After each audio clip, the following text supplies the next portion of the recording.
bracha, que je vous protège, je vous donne la santé, la joie, Be'ezat Hashem, une bonne année, on vient de terminer la fête, et j'espère que Be'ezat Hashem, que tout se passe bien.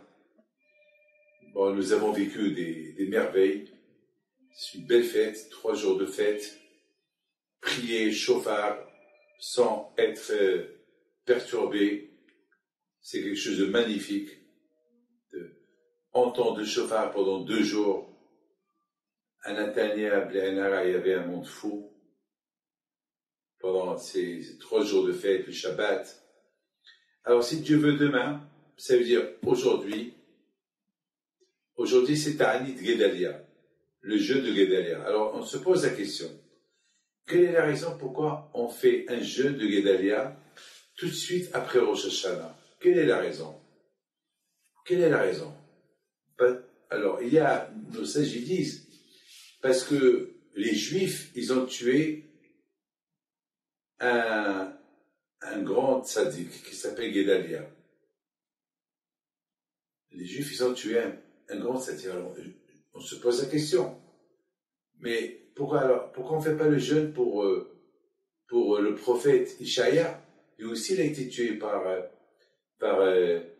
son petit-fils, Ménaché. Il y a aussi Zecharia, il a été tué, il était prophète, et en même temps, il était Kohen Gadol. Il y a aussi Jérémie, le prophète, il a été tué. Il y a beaucoup de prophètes qui ont été tués. Et pourquoi on ne fait pas un jeûne pour eux? Pourquoi que pour Gedalia, qui n'était pas prophète, était un chef, était tzaddik, était le chef des Juifs qui restait en Israël, parce que lorsque Nabucodonosor il a détruit le temple, le premier temple, il a laissé un Juif qui le représente pour les Juifs qui sont restés en Israël.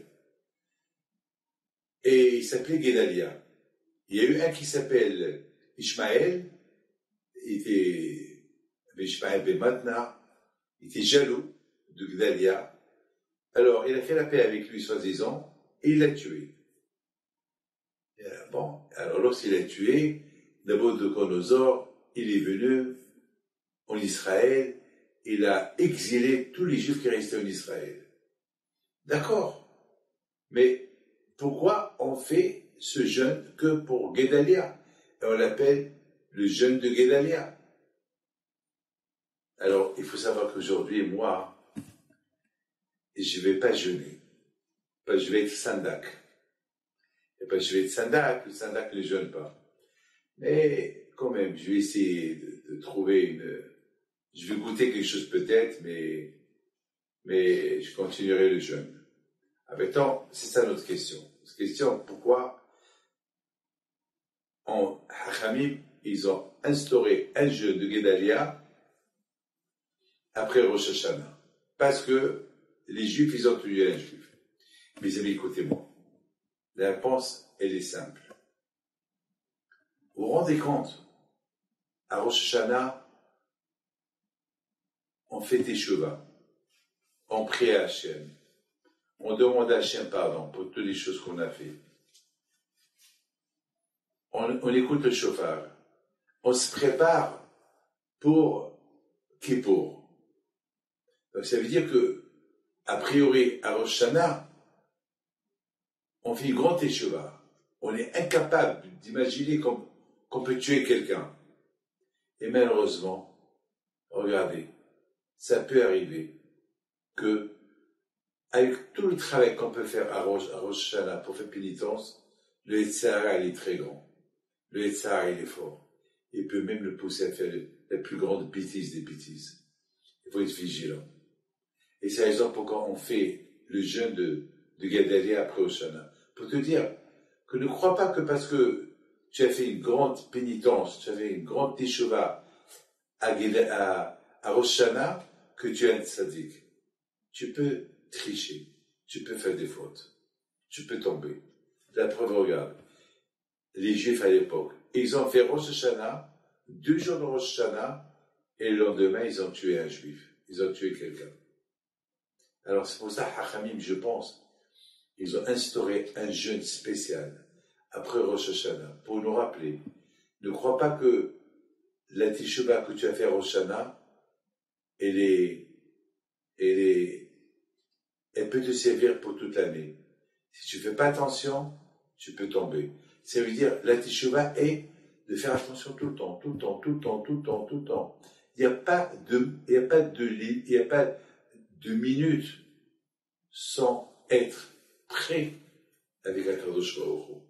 Toujours être connecté à Hachem, de la pensée, de la bouche. Sinon, tu peux faire la prière maintenant. Après la prière, tu peux tuer quelqu'un.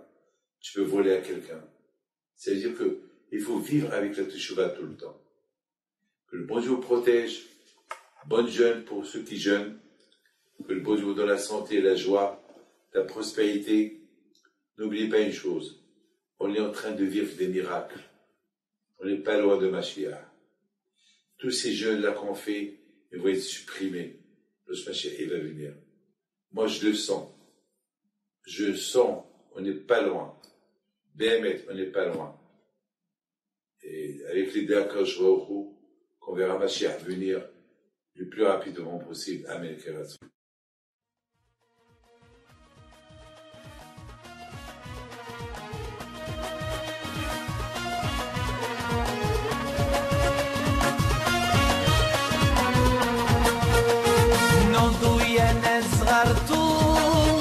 على ربيع حيم بنتو وقف لنا زين